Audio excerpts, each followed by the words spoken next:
یو ځل موسی علیه السلام د الله تعالی نه پوښتنه وکړه، یا الله، دومره چې زه تا ته نږدې یم او له تا سره خبرې کوم، دومره نږدې تا ته بل کوم څوک هم شته؟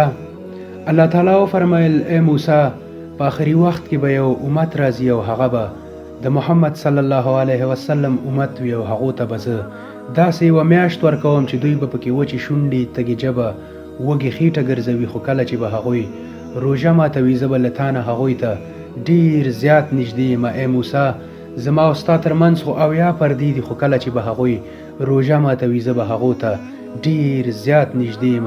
ای موسی، که چیرې زما بندگان پوهېدی چې روژه یعنی چی شی، نو دوی به ټول کال د روژې تقاضا کوله او په هغه وخت کې چې هغوی هره دعا غواړي زه به د هغوی دعا قبلومه.